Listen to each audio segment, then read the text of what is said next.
Hi friends, welcome to my channel. Friends, ఈరోజు physical సైన్స్లో 5th chapter అయిన refraction of light at curved surfaces గురించి మనం తెలుసుకోబోతున్నాం. దీనికంటే ముందు రిఫ్రాక్షన్ అట్ ప్లేన్ సర్ఫేసెస్ గురించి మనం తెలుసుకోవాలి. దానికి సంబంధించిన వీడియో అనేది మనం ఆల్రెడీ రిలీజ్ చేసాం. ఎవరైనా చూడకపోతే పైన సజెషన్స్లో ఒక లింక్ కనబడుతుంది కదా, దాన్ని ప్రెస్ చేసి చూడగలరు. Okay, let us dive into our video. Friends, ఇప్పటిదాకా మనం రిఫ్రాక్షన్ జరగడం తెలుసుకున్నాం, అలాగే ప్లేన్ సర్ఫేస్ మీద మాత్రమే తెలుసుకున్నాం. ఇప్పుడు కర్వ్డ్ సర్ఫేస్ మీద తెలుసుకుందాం. ఫ్రెండ్స్, ఒకసారి మన స్పెక్టాకిల్స్ అబ్జర్వ్ చేస్తే కాస్త కర్వ్డ్ సర్ఫేస్లో ఉంటాయి. దానికి కారణం ఏంటో, అలాగే కర్వ్డ్ సర్ఫేస్ మీద రిఫ్రాక్షన్ ఎలా జరుగుతుంది, ఇలా మొత్తం తెలుసుకోబోతున్నాం. ఇందులో కాన్సెప్ట్ కన్నా కొన్ని చాలా ఇంపార్టెంట్గా ఉంటాయి. అవి మాత్రం చాలా కాంప్లికేటెడ్గా తెలుసుకుందాం. Okay friends, let us begin our episode. First activity. Friends, ఒక లైన్ డ్రా చేసి దాని మీద ఒక గ్లాస్ టంబ్లర్ని పెడదాం. ఈ గ్లాస్ టంబ్లర్ అనేది ట్రాన్స్పరెంట్గా ఉండాలి. ఈ గ్లాస్ టంబ్లర్ నుండి ఆ లైన్ని చూడడానికి ట్రై చేయండి. మనకు బాగానే కనిపిస్తుంది, కానీ కాస్త చిన్నగా కనిపిస్తుంది. ఇక్కడ వాటర్ యాడ్ చేద్దాం. వాటర్ యాడ్ చేస్తే ఆ లైన్ కాస్త పెద్దగా కనిపించిన ఇన్వర్టెడ్గా కనిపిస్తుంది. ఫ్రెండ్స్, ఇక్కడ లైన్ అనేది ఒక యారో మార్క్లో వేసుకోండి, ఎందుకంటే ఇన్వర్ట్ అయిందో లేదో మనకు కనపడగలదు కదా. ఫ్రెండ్స్, ఇక్కడ రిఫ్రాక్షన్ అనేది కర్వ్డ్ సర్ఫేస్ పైన జరిగిందని మనం చెప్పుకోగలం. అలాగే ఇది ఒక్కొక్క మీడియం నుండి ఇంకో మీడియంకి చేంజ్ అవుతుంది అని కూడా మనం ఇప్పుడు తెలుసుకున్నాం. ఓకే ఫ్రెండ్స్, ఒకసారి స్క్రీన్ మీద ఉన్న పిక్చర్ గమనించండి.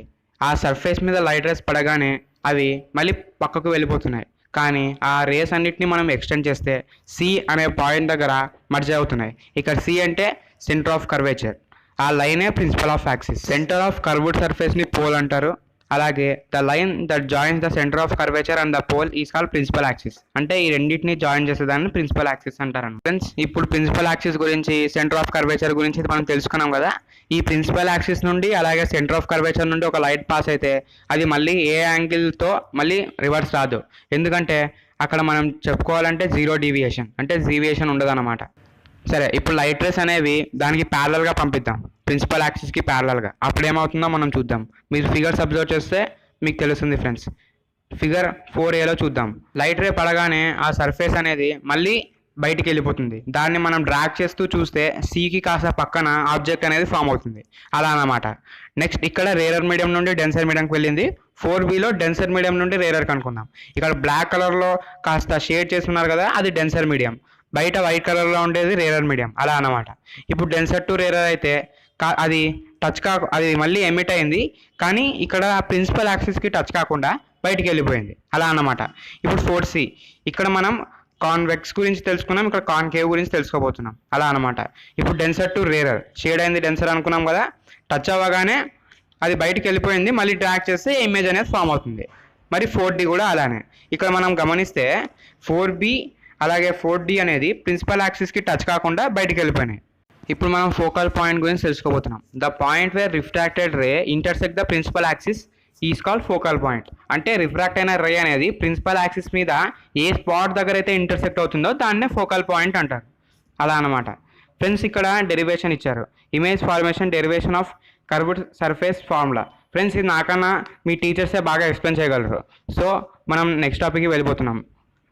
ఫ్రెండ్స్, ఈ డెరివేషన్ వల్ల ఒక ఈక్వేషన్ అనేది ఫామ్ అయింది. అదేమంటే n2/v minus n1/u is equals to n2 minus n1/r.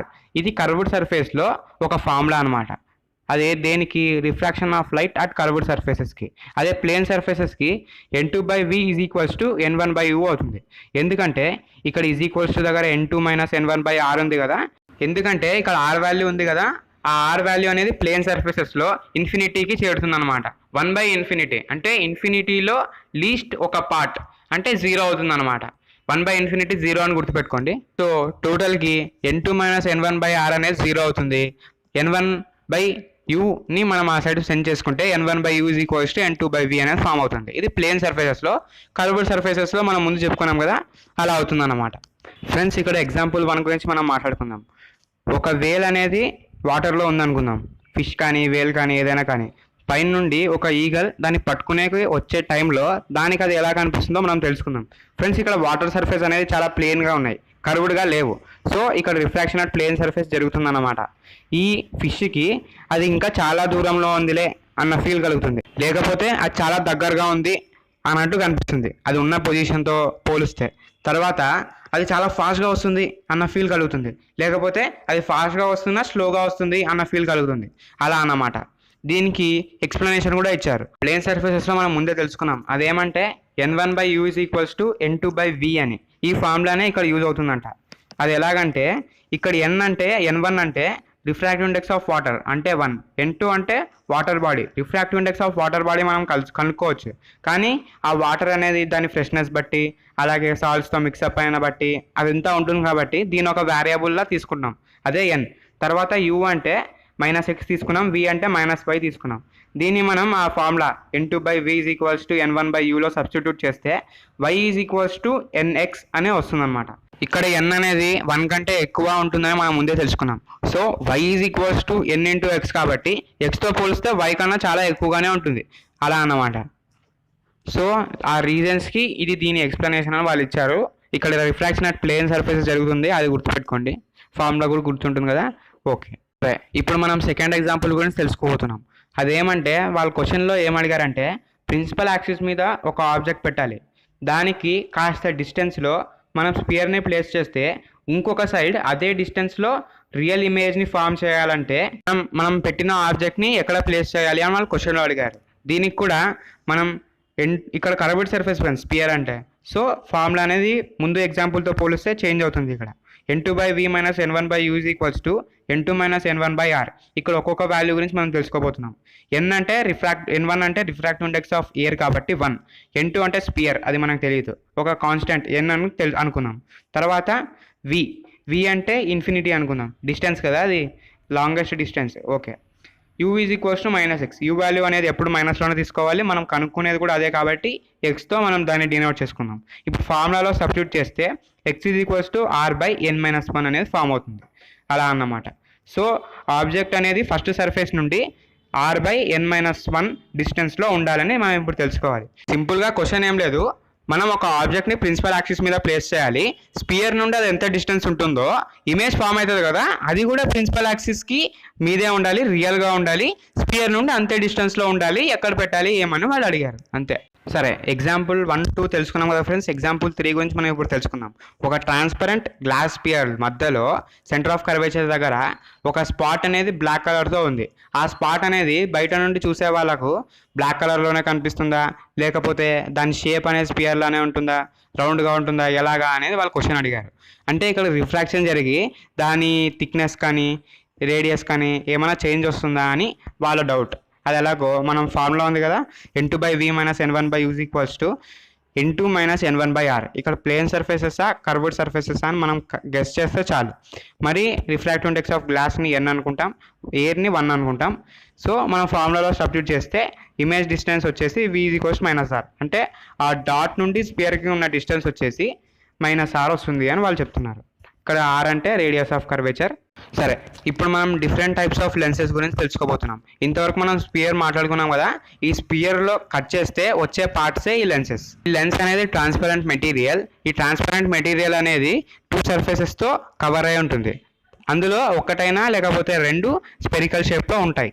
Okay friends, ఇప్పుడు స్క్రీన్ గమనించండి. ఫస్ట్ వన్ ఉండేది biconvex, second one biconcave, third one plano convex, fourth one plano concave, last one 2 concave convex mix కాబట్టి కాన్కేవో convex. కాన్కేవ్కి కాన్వెక్స్కి difference తెలుసుకోండి friends. కాన్వెక్స్లో లోపల ఉన్న సెంటర్ అనేది కాస్త థిక్గా ఉంటుంది, బయట ఉన్న ఎడ్జెస్ అనేవి కాస్త థిన్గా ఉంటాయి. అదే కాన్కేవ్ సర్ఫేస్ వస్తే సెంటర్ అనేది కాస్త థిన్గా ఉంటుంది, ఎడ్జెస్ అనేవి కాస్త పెద్దగా ఉంటాయి, అలా అన్నమాట. ఇంకా సింపుల్గా చెప్తే బైకాన్వెక్స్ లెన్స్ అనేది ఒక ఇడ్లీ షేప్లో ఉంటుందని గుర్తుపెట్టుకోండి ఫ్రెండ్స్. మనం ముందే చెప్పుకున్నాం కదా, స్పియర్లో ఒక పార్టే ఈ లెన్స్ అనేది. స్పియర్లో ఉన్న సెంటర్ అనేది ఈ లెన్స్లో మర్జ్ అయ్యి ఉంటే దాన్ని సెంటర్ ఆఫ్ కర్వేచర్ అని అంటారు.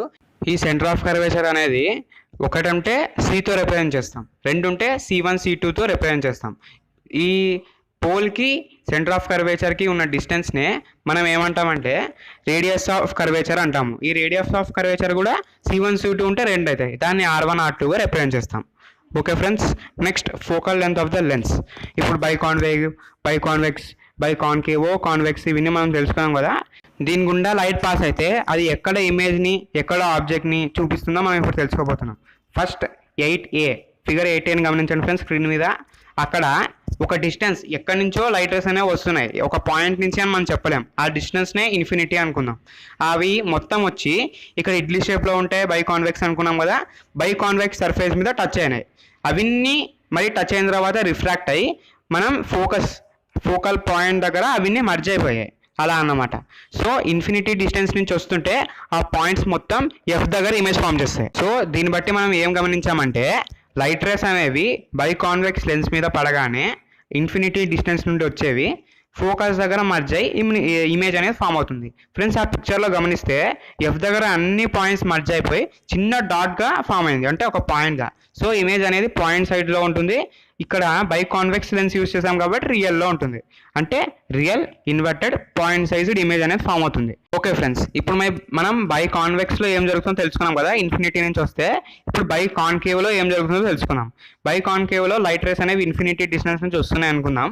బై కాన్వేవ్ అని కన్వర్ట్ చేస్తుంది, అంటే తగిలిన వెంటనే వెళ్ళిపోతున్నాయి అవి వేరే సైడ్కి, ప్రిన్సిపల్ యాక్సిస్ మీద టచ్ అవ్వటం లేదు.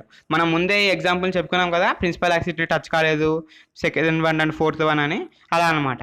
అలా ఎక్స్టెండ్ అయిపోయిన రేస్ అనేవి మనం బ్యాక్ సైడ్ నుంచి డ్రా చేసుకుంటే అవి కూడా ఫోకస్ దగ్గరే వస్తాయి, కానీ ఇక్కడ సేమ్ సైడ్ ఉంది, అక్కడ వేరే సైడ్లో ఫామ్ అయినాయి కదా ఫ్రెండ్స్, ఇక్కడ సేమ్ సైడ్లో, అంటే లైట్ రేస్ ఏ సైడ్ నుంచి ఫామ్ అయినాయో అదే సైడ్లో ఫోకస్ మీద పాయింట్ సైజ్డ్ ఇమేజ్ని ఫామ్ చేస్తుంది. అక్కడ రియల్, ఇక్కడ వర్చువల్ ఇమేజ్ని ఫామ్ చేస్తుంది. కాన్వెక్స్లో రియల్, ఇక్కడ వర్చువల్ ఇమేజ్ అనేది ఫామ్ అవుతుంది. ఫ్రెండ్స్ ఇప్పుడు కాన్కేవ్ కాన్వెక్స్ డయాగ్రామ్స్ డ్రా చేయడం చాలా కష్టం. సో దాని బదులు మనం యారో మార్క్స్తో రిప్రజెంట్ చేసుకుంటాం అనమాట. ఒకసారి స్క్రీన్ మీద గమనిస్తే మీకు అర్థమవుతుంది. కాన్కేవ్ని ఇలా, కాన్వెక్స్ని ఇలా రిప్రజెంట్ చేస్తామన్నమాట. అర్థమవుతుంది కదా ఫ్రెండ్స్. ఇక్కడ రైట్ రేస్ అనేవి ఏ పాయింట్ నుంచి ఎమిట్ అవుతున్నాయి, ఏ స్క్రీన్ మీద ఎమిట్ అవుతున్నాయి అంటే బై కాన్వేవా, బై కాన్వెక్సా, ఇవన్నీ మనం గమనించాలి ఫ్రెండ్స్. చిన్న మిస్టేక్ కూడా మొత్తం తప్పులకి దారితీస్తుంది. ఇప్పుడు మనం ముందు మాట్లాడుకున్నట్టు ప్రిన్సిపల్ యాక్సిస్ నుండి లైట్ రేస్ పాస్ అయితే అక్కడ డీవియేషన్ అనేది జరగదు. అలాగే పోల్ నుండి ఆప్టికల్ సెంటర్ నుండి మనం లైట్ రేస్ని సెండ్ చేస్తే అక్కడ కూడా డీవియేషన్ అనేది జరగదు, అలా అన్నమాట. సరే, ఇప్పుడు మనకు ప్యారలల్గా పంపిస్తే డీవియేషన్ అనేది జరుగుతుంది అని మనం తెలుసుకున్నాం. సో దాని గురించి మనం ముందే మాట్లాడుకున్నాం, అది మనం అప్పుడే డిస్కస్ చేస్తాం కాబట్టి ఇక్కడ కూడా అదే ఇచ్చారు. సో సిచ్యువేషన్ 4కి వెళ్ళిపోదాం. రేస్ అనేవి ఫోకస్ నుండి ఎమిట్ అవుతే ఏమవుతుంది అని అడుగుతున్నారు. ఫ్రెండ్స్ ఇన్ఫినిటీ నుంచి రేస్ వస్తే ఫోకస్ దగ్గర మర్జ్ అయినాయి. అలాగే ఫోకస్ నుండి లైట్ రేస్ అనేవి సెండ్ అవుతే ఇన్ఫినిటీ దగ్గర ఇమేజ్ ఫామ్ అవుతుంది. స్క్రీన్ మీద గమనించండి ఫ్రెండ్స్, ఫోకస్ అనేది లైట్ రేస్ని ఎమిట్ చేసింది. ఇక్కడ 5 రేస్ ఉన్నాయి కదా, అలాంటివి చాలానే ఎమిట్ చేస్తుంది. మనం అర్థం చేసుకోవడానికి 5 రేస్, అలా అన్నమాట. తర్వాత ఇది సింబల్ చూస్తే మనం ఏమర్థమవుతుంది, బై కాన్వెక్స్ అని అర్థమవుతుంది. బై కాన్వెక్స్లో మళ్ళీ సింబల్ మళ్ళీ అవన్నీ ఎమిట్ అయిపోయి ఇన్ఫినిటీ దగ్గర ఇమేజ్ ఫామ్ అవుతుంది. ఇక్కడ ఏ పాయింట్ దగ్గర మర్జ్ అవ్వలేదు, సో అది ఇన్ఫినిటీ దగ్గర మర్జ్ అవుతాయి అని మనం గెస్ చేయాలి, అలా అన్నమాట. ఫ్రెండ్స్ సేమ్ 11Bని గమనించండి, అంటే స్క్రీన్ మీద ఉన్న పిక్చర్ని. అప్పుడు ఏమవుతుంది, లైట్ రేస్ అనేవి ఫోకస్ నుండి ఎమిట్ అవుతున్నాయి, అవి మళ్ళీ సేమ్ సైడ్కి రివర్స్ వచ్చేస్తున్నాయి. దాన్ని మనం ఎక్స్టెండ్ చేస్తే మళ్ళీ ఫోకస్ దగ్గర సేమ్ సైడ్లోనే ఇమేజ్ అనేది ఫామ్ అవుతుంది. ఇక్కడ బై కాన్వెక్స్లో రియల్, ఇది వర్చువల్. ఇక్కడ 2 సైడ్లు ఇమేజ్ ఫామ్ అయ్యేది అనేది పెద్దగా ఉంటుంది, అంటే మ్యాసివ్, అలా అన్నమాట. సో నెక్స్ట్ ఇప్పుడు ఇవి డ్రా చేయడానికి రూల్స్ ఎలా ఉంటాయో తెలుసుకుందాం. ఫ్రెండ్స్ ఇప్పుడు మనం ప్రాక్టికల్గా లైట్ రేస్ చూస్తే మనం ఎలా చేయాలో తెలుసుకోగలం. ఇది మనం ఎగ్జామ్లో రాయాలంటే కొన్ని రూల్స్ని పాటించాలి, అదేంటో తెలుసుకుందాం. Select a point on the object placed at the point on the principal axis. So infinity నుండి అయితే మనం అవన్నీ ప్యారలల్గా వేసుకుంటాం ప్రిన్సిపల్ యాక్సిస్కి. ఒకవేళ ఫోకస్ నుండి అయితే ఫోకస్ నుండి అన్ని రేస్ పంపిస్తాం. అలా మనం సెలెక్ట్ చేసుకున్న పాయింట్ నుండి లైట్ రేస్ అనేవి మనం పెన్సిల్తో డ్రా చేసుకోవాలంట. తర్వాత ఆ 2 ఎక్స్టెండ్ అయింటాయి కదా రేస్, ఇంకో సైడ్కి ఎక్స్టెండ్ చేయాలంట. ఇది ఇప్పుడు బై కాన్వెక్స్లో అయితే ఎక్కడ మర్జ్ అవుతుందో మనం గెస్ చేసి కరెక్ట్గా స్కేల్తో దాన్ని రిప్రజెంట్ చేయాలి. అలాగే ఇప్పుడు ఫోకస్ నుంచి వస్తుంటే ప్యారలల్గా వస్తాయి కదా ప్రిన్సిపల్ యాక్సిస్కి ఈ సైడ్, సో అక్కడ ప్యారలల్ లైన్స్ వేయాలి, అలా అన్నమాట. ఇక్కడ ఒక నార్మల్ అనేది డ్రా చేసుకోవాలి. ఇప్పుడు లెన్స్ గుండా పాస్ అయినవి ఒక దగ్గర టచ్ అవుతాయి కదా, ఆ పాయింట్ నుంచి ఒక నార్మల్ రేని డ్రా చేసుకోవాలి మనం. ఆ నార్మల్ రే అనే సైజ్ ఆఫ్ ద ఇమేజ్ని రిప్రజెంట్ చేస్తుంది. సో మనం ముందే ఒక దగ్గర నుంచి ఎమిట్ అయిపోతే ఆబ్జెక్ట్ అనేది ఎక్కడ ఫామ్ అవుతుంది అదంతా మనం గెస్ చేసుకొని సైజ్ని ఇమాజిన్ చేసుకొని రేస్ని ఎమిట్ చేయాలన్నమాట.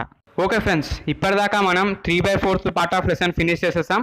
సో ఇంకా 1/4 పార్ట్ అనేది నెక్స్ట్ వీడియోలో చెప్పబోతున్నాను. దానికి సంబంధించిన వీడియో అనేది ఈ వీడియో ఎండ్ స్క్రీన్లో ఇవ్వడం జరిగింది, దాన్ని క్లిక్ చేసి మీరు చూడగలరు. దానికంటే ముందు మీరు సబ్స్క్రైబ్ చేసుకోవడం మర్చిపోకండి. Let's watch it.